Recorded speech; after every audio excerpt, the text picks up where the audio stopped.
Hello and welcome to this little soiree. I'm Russell Quirk from Proper PR. The other day, I got involved in a bit of a debate over technology, in particular in the lettings sector. And my two friends here, Debbie Franklin and Sheraz Dar, jumped in with two slightly opposing views on that particular subject. So I thought it would be quite interesting to get them onto a little vodcast, stick it onto social media here, and get those opinions and see what other people think. So let me welcome Debbie and Sheraz. Hello, my friends. How are you? Hi, Russell. Good to see Thanks you. for having us on. So should we do some quick intros? Look, you are both titans of the property sector, so I'm sure everybody knows who you are. But let's do a quick kind of 20 seconds on who you are and what you do. Do you want to kick off, Debbie, just so that everybody knows who you are? Okay. I'm a lettings and industry professional for more years than I can count, and specialising mostly in lettings, but and also actually identifying technology that you can use within your industry and making sense of it, basically. So I can take away people's clunk, and I'm sort of working with an agency at the moment where I'm sort of sorting out their integrations, what's working, what's not working, what they could do better with it. And I'm going to have some capacity soon. So if anybody else is looking for somebody to sort out their technology for them, I'm free to do that. I'm going to be free to do that for them. Okay, so importantly, you've done the hard yards at the coalface, so to speak, but now you're consulting on both kind of lettings, ops, I suppose, best practice and so on, but also how technology, as I'm sure we'll talk about in a minute, how technology integrates within the sector for the benefit of presumably landlord, tenant, and the agent. Yes, yeah, and also estate agency side, because I'm not just my industry knowledge goes across all sectors. So I've put technology into small businesses, put technology into large Andrews when I worked for Andrews as well. So I look at it all from a user perspective as well. So that's the main thing. Good, you know your stuff. And Sheraz, you've had quite the career. Now, you and I have known each other, I have Debbie, but you and I have known each other for quite some time. Talk to us about your current role, but I think you should show off a little bit about your previous achievements as well, mate. It's very kind of you, Russell. So I have for the last 6 years been CEO of a business called Credit Ladder. Credit Ladder was the first business in the UK that helped tenants improve their credit position by reporting their rent payments into the credit bureaus. So if you, for example, were a homeowner, your mortgage payment would go on your file. The bureaus could see that, lenders could see that, and as long as you were paying your mortgage on time, that would help your credit score and your credit position. But if you're a tenant, over half of London rent, about 40% of the UK rent, if you're a tenant, that rent payment never appeared in your file, and therefore if you were paying that payment on time, you never saw the benefit of that payment. Even though it's probably the biggest payment that a consumer would make. 6 years ago. Look, I always say, unless you have a very extravagant lifestyle as a tenant, it's probably your biggest outgoing each month. Rent in London, average is excessive, well over £1,000 a month.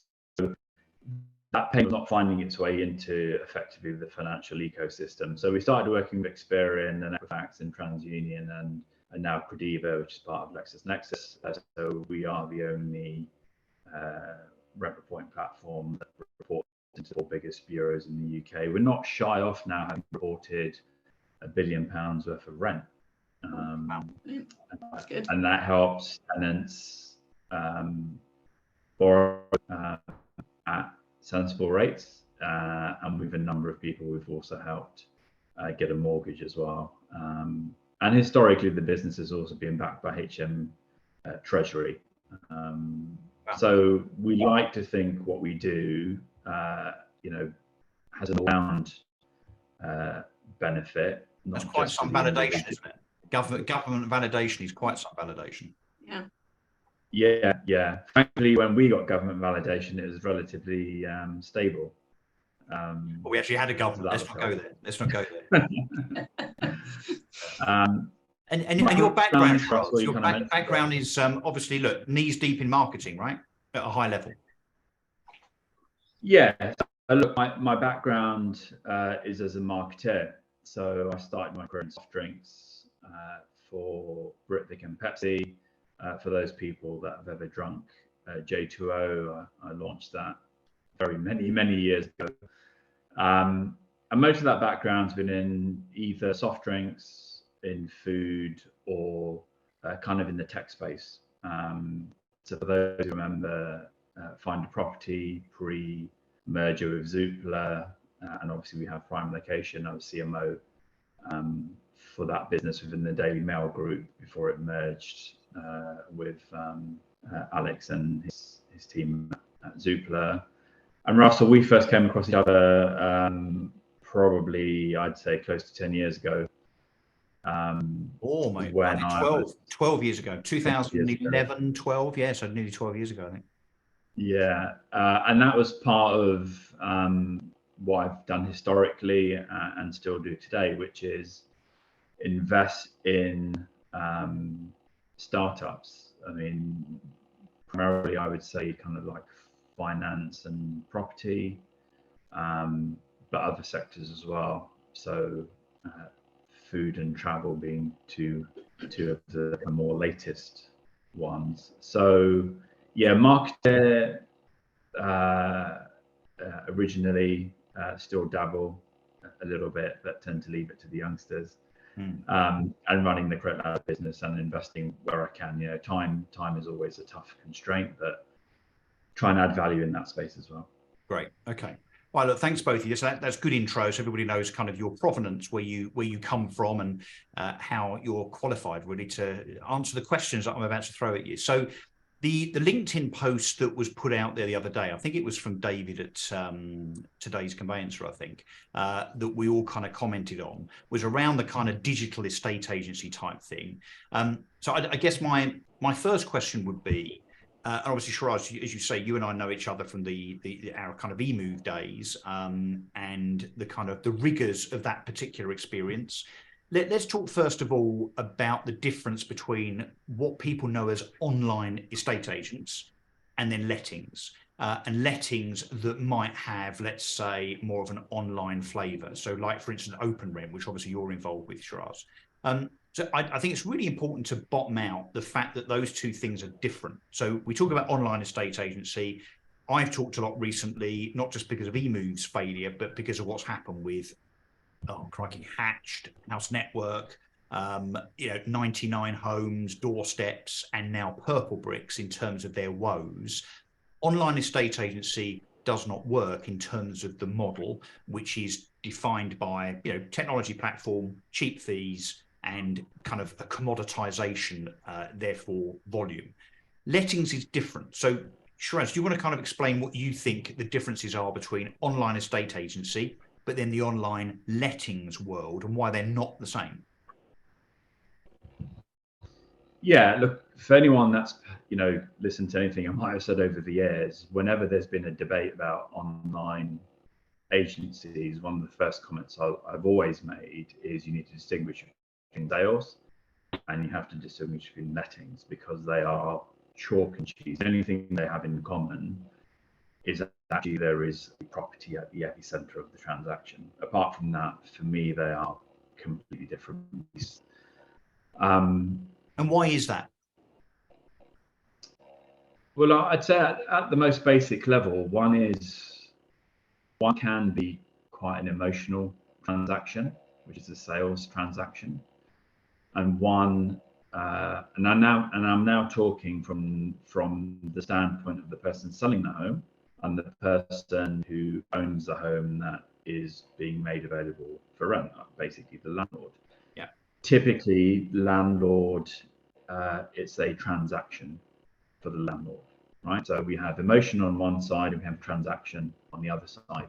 Now, what technology has enabled within this space, and why it's so pertinent from a lettings perspective, as a landlord, what's for you, right? Not having a void period, letting your property quickly, and also having a good view on the person that is, or the people that are going to kind of enter, therefore, from a referencing perspective. Quality of tenant. And the key thing in all of that, and the key thing in all of that is speed.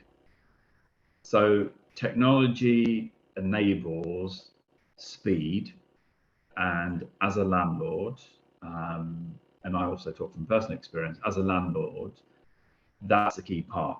And you mentioned open rent, and for full transparency, I am an investor in that business from kind of very early on. What that business has been able to do is deliver against those key criteria. So I'm a landlord, I want to rent the property out.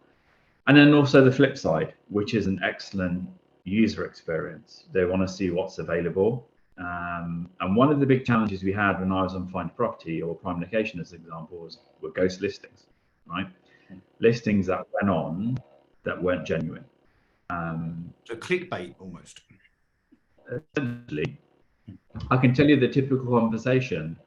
You contact that agent would say, I'm really sorry, that property has just gone. However, we have X, Y, and Z, or if I take your details.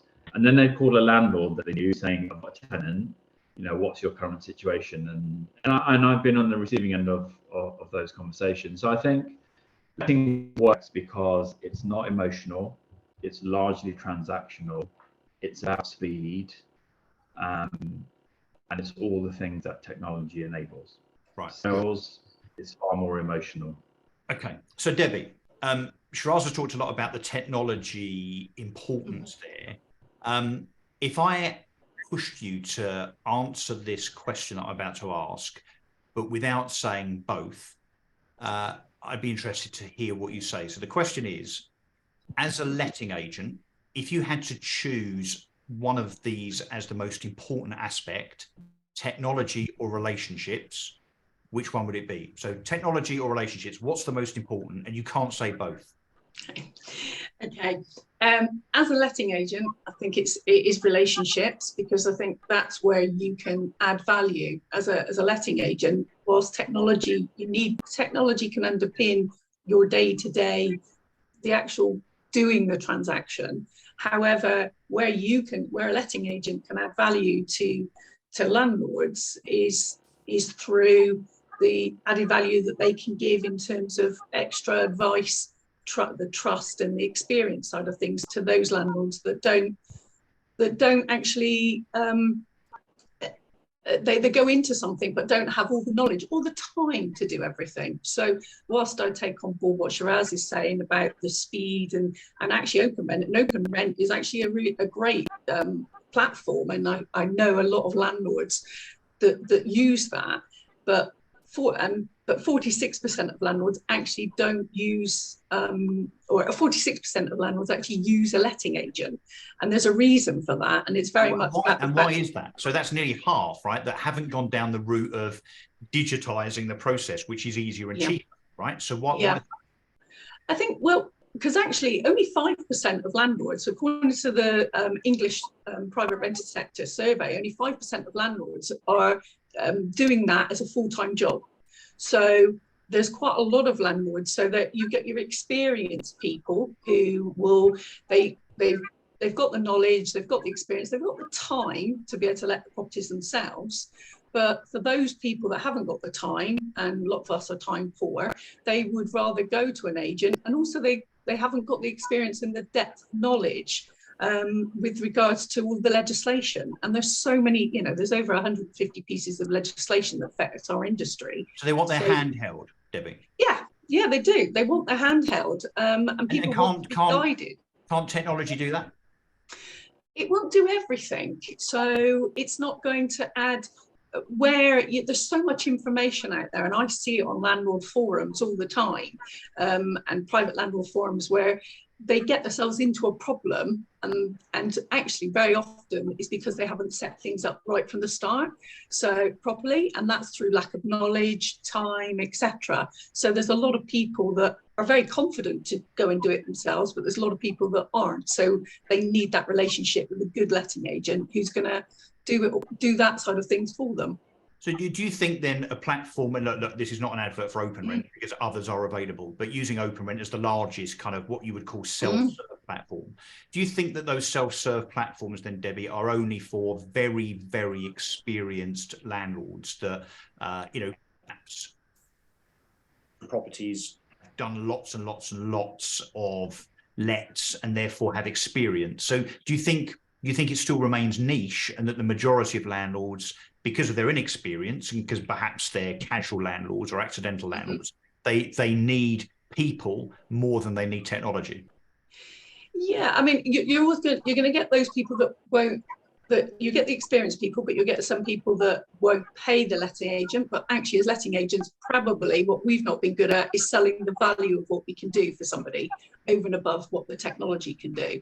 So, and I think that's something that as an industry, we need to get better at. Okay. But yeah. Debbie talks a lot about trust. I mean, you can't digitize trust, can you?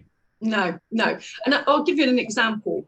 I had a portfolio landlord that had used a letting agent as for just the letting side of the business, and very much. But then we let the properties, they had quite long-term tenants in there. But what I found is when I kept talking to them about us managing it, and when I took it over and I finally persuaded them to do it, I was able to actually increase their portfolio and in terms of their rent increases by 14%, because what they hadn't done is they hadn't been rent reviewing their stock regularly. They hadn't been they hadn't inspected the properties on a regular basis as well. So they didn't know that they deteriorated. They weren't sorting out the problems.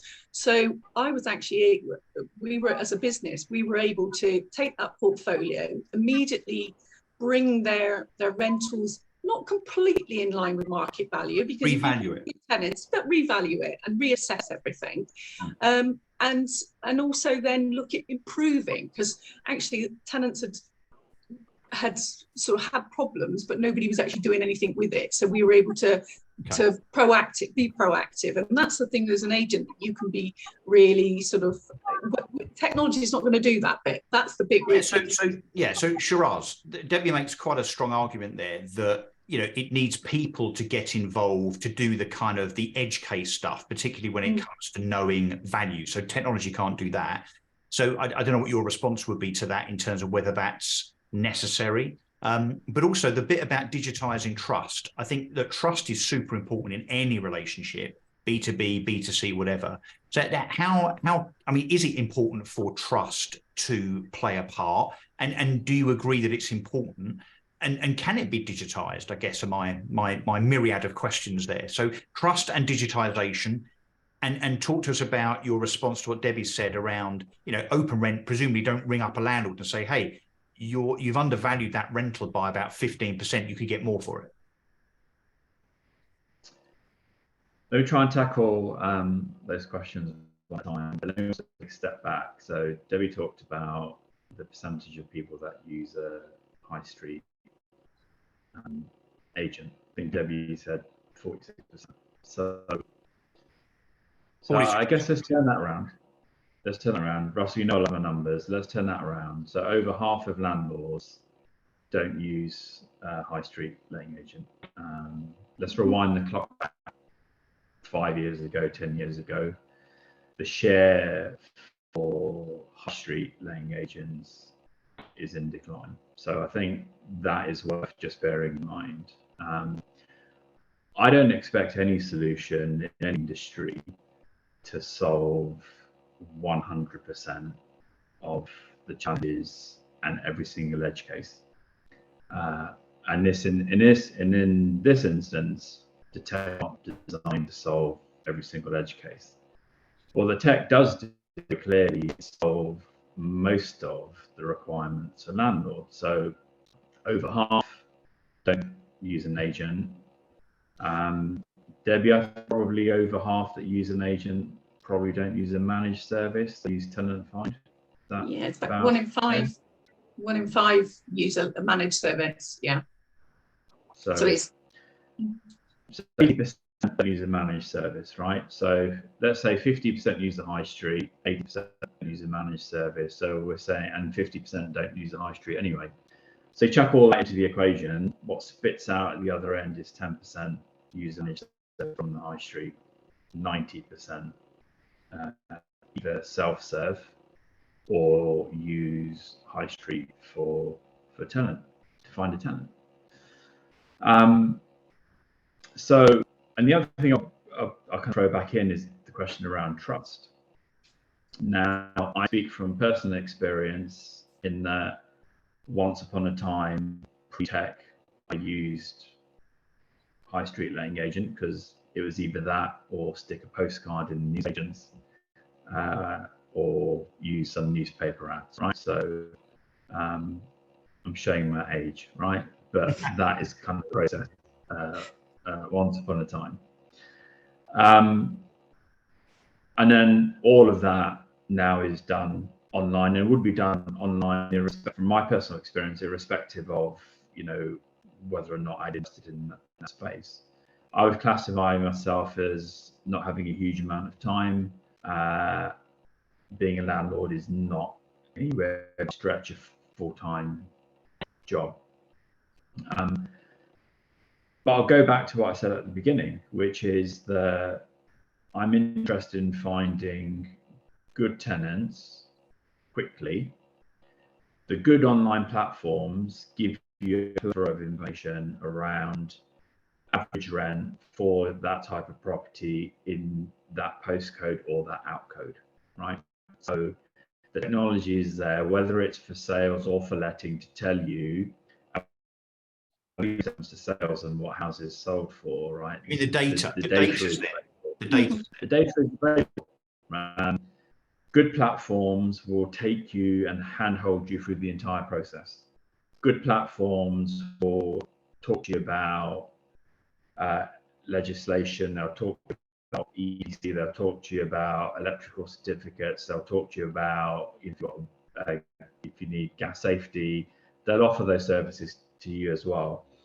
So my response is that actually I'm not that bothered, and lots of landlords, based on the numbers, the majority of landlords are not that bothered about the trust element. That's not to say they all aren't, because clearly they're not, but most aren't. And I think the debate here is not just about technology, because you can have great technology and a poor product delivery, right? This is about having excellent product delivery enabled by the technology. And when it comes to the rental space, which is what we're largely talking about here today, in answer to your earlier question, technology or, you know, relationships, slam dunk sort of technology all day long.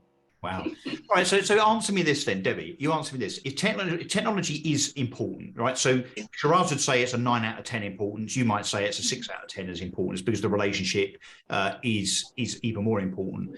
Why are so many estate and letting agents Luddites when it comes to technology? Why?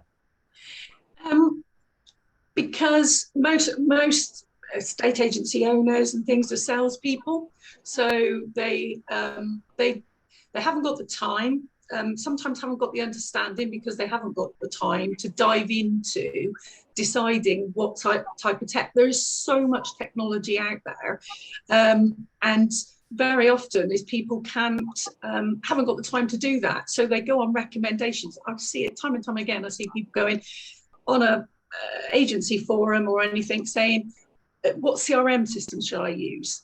And they might go with, you know, a couple of recommendations, but rather than actually look at, well, what does my business need, and take the time to fully understand that. And that's not a quick process. And I, you know, and very often I've seen people put in CRM systems or put in technology, and then it actually doesn't work, or they're saying, oh, this integration doesn't work.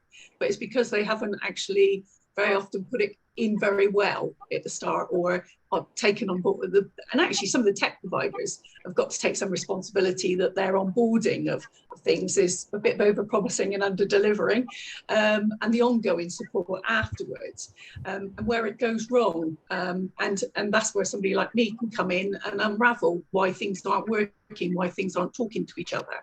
But people very often, they haven't got the time or the understanding to time and understanding, definitely. But Sheraz, would you agree with me that there's just a lot of agents that resist technology because they just don't think they need it? You know, I remember being in a forum, a few years ago now, where the host of the forum, which was full of estate agents, said, do you think Rightmove is important and going to kind of change the game in estate and letting agency? Who doesn't think that that's the case, and technology is not going to play any part? And actually, a few people put their hands up as if technology just doesn't matter at all. So I think some of it's understanding and some of it's time, but some of it's just a kind of blatant draconian resistance, don't you think?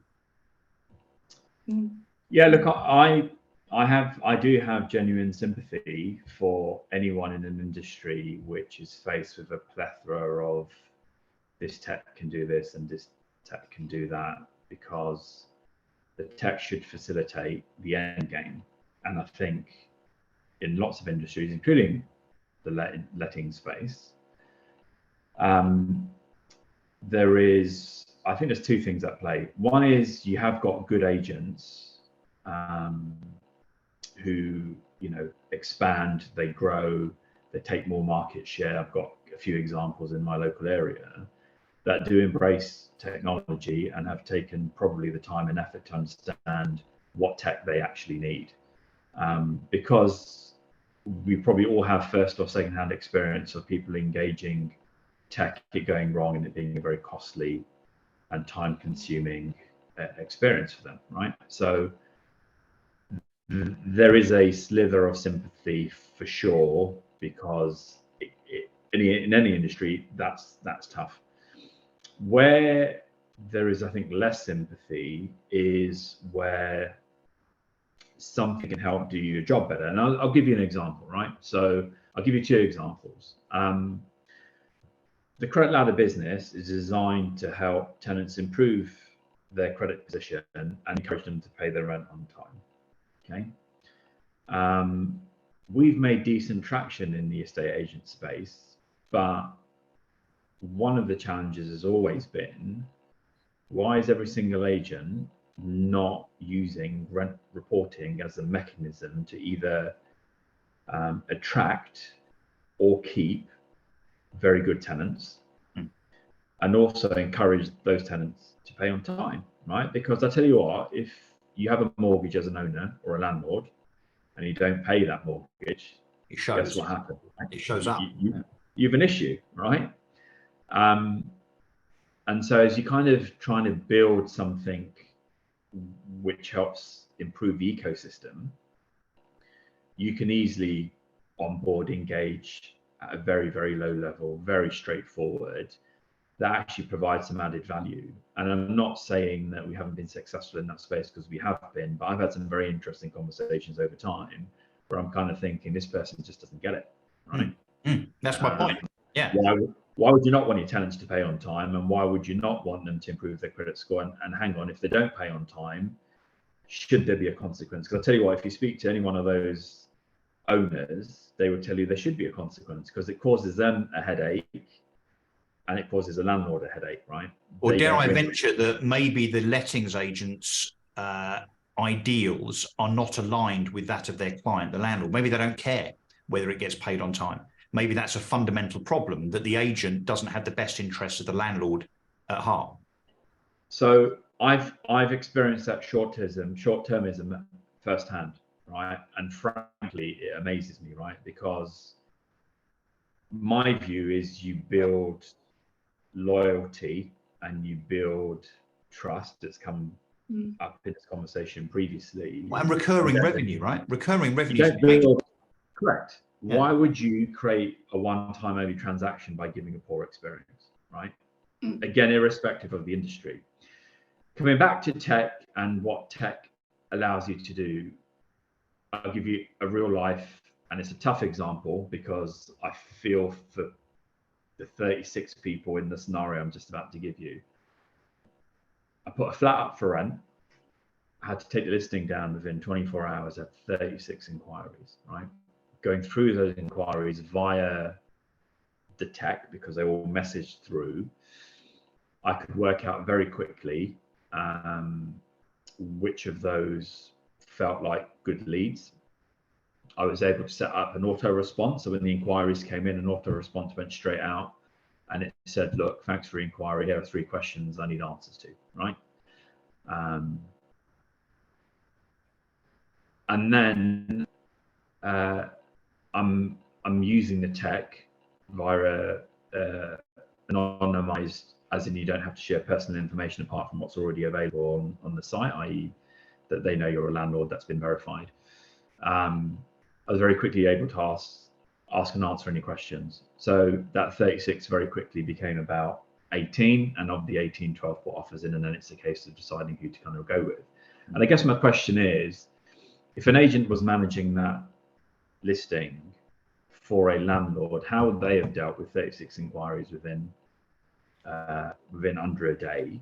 Yeah. And how would they have dealt with those inquiries to try and be equitable and fair? Because I use the technology to try and be as fair as possible, whereas I know some people would have said, right, we'll just take the first 4, who's offering the most money, right, bang. It depends who you're being fair to. You need to be fair to yourselves in terms of bandwidth and to the landlord, right? So there's always going to be a yin yang between, you know, what's right and fair for the tenant might not necessarily be right and fair for the landlord. Might interest you to know, by the way, there is technology that now exists via someone that, Sheraz, you and I know very well, my cousin Anthony, through a company called PropTech, that will take a lead and automatically qualify it as a tenancy lead and send it straight back to you within seconds, so you know whether it will actually pass referencing or not. So the 36 leads, you instantly can whittle down to the 10 or 12 that actually will pass credit. Because to your point, what's the point in ringing all of those leads, or indeed probably ignoring some of them, and then doing a load of viewings for people that aren't even going to pass credit?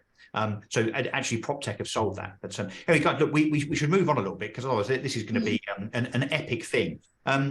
Let me ask you this, Debbie: can agents survive without tech? No. They need to adopt it. They can't. No, they can't. Anybody who thinks that they can won't be here in years to come. So that's from the person, you, Debbie, that's saying that relationships are super. Yeah, the relationship. I think as a letting agent, you or anybody in this industry, you've got to adapt to your consumer demand and your customer demand. So the customer demand is they want information, they want ease of use, they want a better customer experience. So you need the technology to underpin and to take away the clunk in your business, the repetitive things, to free up the people to have the quality conversations with people. So, and that's where the agent can do the added value side of things that technology isn't going to be able to do. Deal with the nuances, give them the real detail, the stuff that you feel and know as an agent, walking your patch, as it were. But anybody who doesn't embrace the technology that's there, they're going to lose their customer base, because that customer base that they might have that are not too bothered about tech, with the greatest respect, they're going to die off. But the important thing is, of course, from your point of view as a consultant, is knowing what technology you need and where to place it. Sheraz, presumably you totally agree with Debbie. I mean, you're not now going to turn around and say, oh no, I don't think tech's very important. Quite the opposite. Yeah, look, it's the key driver, 100%. And, you know, all the points Debbie makes around trust and relationships are valid.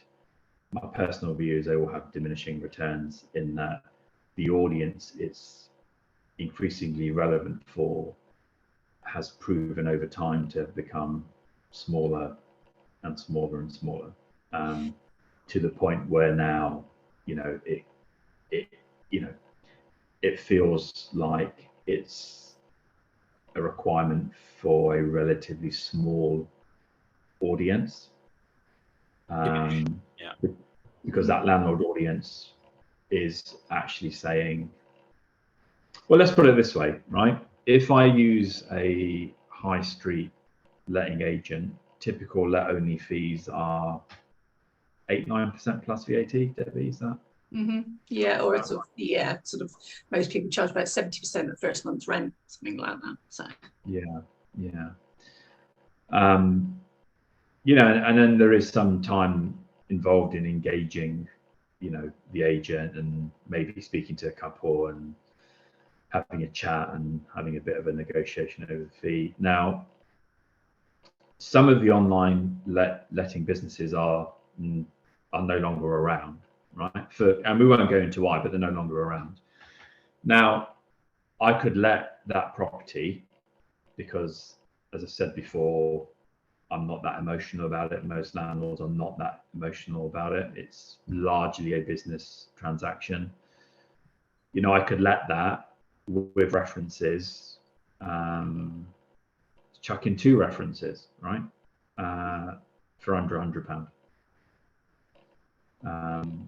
As long as I have the ability to do the viewing, right? And if I don't have the ability to do the viewing, well, let's add another £100 or £150 to that, and someone else will do the viewing for me, right? But you're still looking at a fraction of the cost. And you can do it in your own time, right? So if I want to deal with it at 10 o'clock at night, because that's where I've got a half an hour window, I'll deal with it and it will go live and I can deal with any responses. So it's a balance between, like, I think the cost advantage is with a good online agent by, you know, 10, 15, 20 fold. That is tough to compete with, given all the other cost implications of being a landlord. And the other thing is, when you are struggling with time, your free time may not coincide with someone else's free time. Yeah. Yeah, true enough. All right, so we talked a lot about tech, and I think the conclusion here is that obviously tech is super important and becoming even more important, very important for agents to somehow wade and navigate through the what, the where, and the how. And I think, Debbie, obviously you have a big part to play in your consultancy role in terms of helping agents do that. So tech's important, relationships are important. So I was a bit unfair at the beginning saying you couldn't choose both, because obviously it's about both. Right? I think you need to have both. However, there is this thing in our industry called PropTech, which I struggle with. So the label, the term PropTech. So whilst, you know, technology is important, there seems to be this movement, this kind of label, this entity, this sector that calls itself the PropTech sector, that waxes lyrical about the academia around PropTech. And it's just a bit bollocks, if you don't mind me saying. Do you agree? Debbie, do you agree? I think it can get very high level, and to the fundamental, to the person on the street, the business owner trying to choose what they want, there does seem to be a lot of puff and air around it. But Debbie, I'll go further. It's a kind of PropTech pissing contest, right? It's a lot of it's a lot of that's the soundbite for the trailer. It's a lot of snake oil, I think. Yeah, there's a lot. I think, well, actually, one of the things that I think, because one of my biggest things that when I was looking at technology was, first of all, is really understanding what it can do, and does it do what it says on the tin, and is it going to solve the problem? And my biggest thing was always looking at it from a user experience. So whether that's the user, that's the customer, or the user, that's the staff member. So whoever's going to be interacting with that. And one of the things that, because I had all the knowledge of all the roles within the industry, because I've done pretty much everything within sales, lettings, etc., I could interrogate it. So, and quite often I would interrogate, well, what about this? What about that? What about this? What about that? Which also, those people that responded to it as good tech providers actually wanted to then use me as the experience to help grow their product, you know, and somebody who's willing to work with you as a partnership, as a supplier. And I think when you're choosing a supplier, you want somebody who's going to be a partner with you and listen to how you can use it day to day. So, but yeah, there is a lot of smoke and mirrors around some of it, and it has been quite, the whole thing, it's embraced everything, sort of commercial tech, etc., and that's beyond what your average agent is using. Yeah, and Sheraz, I'll put this to you. So it does encompass everything. It's almost like a slimy layer across the top. I think it encompasses everything and nothing. And there's a lot of PropTech people out there, Debbie accepted, by the way, that are so-called PropTech consultants that will have you believe that if you don't embrace a total digitization of your business, that you're going to fail, and they are your savior. How do you navigate through that bullshit, frankly, as a PropTech kind of sector itself, which, as I say, I don't think is valid at all? So I have a saying, and I can't remember if I made it up or if I nicked it, right? Which is that the people who talk the most have the least to say, right? And what I essentially mean is I warm to, and I prefer people that actually get on and make things happen rather than talk about making things happen. Yeah. I would say technically, you know, for rewind the clock, you know, I worked in what we now call PropTech before it got given the label, right? That was way back in the days of High Labs and Eddie Holmes. I think it wasn't Eddie Holmes that coined the term PropTech, I think, back in about 2012. Yeah. I'm not sure where it came from, but, you know, I worked in the property technology sector, you know, when I was at Find a Property in prime location, and we're going back to, like, you know, 2010. So my challenge with all of that is actually, what are you delivering, and can someone just give me a straight answer, right? Yes. So I would describe Credit Ladder, right? It's a tech business. So as much as it's as relevant in the financial technology space as it is in the property technology space, I can tell you in one sentence why every agent, every letting agent in the country should work with us, right? And it's very simple, it's very clear, right? And I've talked about it already. So what I would turn around and say is, when someone can't articulate that in a sentence, and, you know, after an hour's talking, you're still not quite clear about what you just spent an hour listening to, and probably paid £1,000 for. Right. So there is a fundamental problem there. And I think that is the challenge. Every, you know, quote, new industry or new space that gets created always has players in that space that position themselves as experts in that space. And you have to question what value they will bring to you as a business. No doubt some of them will bring great value, and then no doubt some will basically be there for the ride. And I know in that debate also, it's actually, you know, there are 50 industries within property, right? Lots and of so actually, so therefore the label actually doesn't help either. Because my point is, it's carved itself out as a completely separate subsector. I'm not sure it is. Guys, we need to wrap up, because this has gone on a while, but I think it's been great, and very, very informative, frankly. Hopefully it will help other people navigate through this kind of debate, this challenge with regard to technology as it sits, particularly within lettings. Debbie, tell us how people can get hold of you if they want to talk to you some more, and maybe use the benefit of your infinite wisdom. How can people they can reach me via LinkedIn, and all my details and the contact details are there, so they can reach out to me there, and I'm quite happy to have a chat to anybody that wants to make sense of and take away the sense of the technology and take away the clunk in their business. Yeah, but without fear of you being a PropTech snake oil bullshitter. No, I'm not that at all. I'm all about user sort of side of things, about whether it can actually do what it's going to do, and whether it's going to solve the problem that you've got. And every business has got its own problem. So, you know, bespoke. Yeah, it's about bespoke, something bespoke for your business and what you're trying to, where you want to be in the future. Yeah, sensible advice. And Sheraz, people that might want to talk to you about a bit further about what Credit Ladder does and how they should perhaps integrate it within their lettings business, how can people find you? So again, LinkedIn is always a good start point. I am generally very good at replying to people,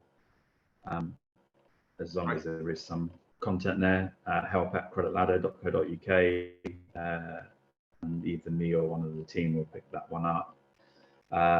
And I'm hoping to have a separate conversation with Debbie about how she can help bring Credit Ladder into some of the businesses that she's working with, for sure.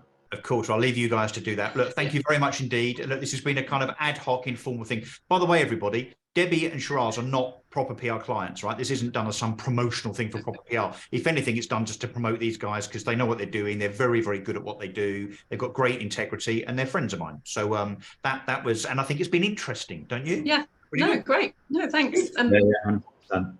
Brilliant. Really good. Appreciate it. Thank you very much, Debbie. My pleasure. And let's hope we get some comments and feedback. So, right, I'm now going to stop record, and then we'll have a little chat afterwards. So, but thanks again, guys.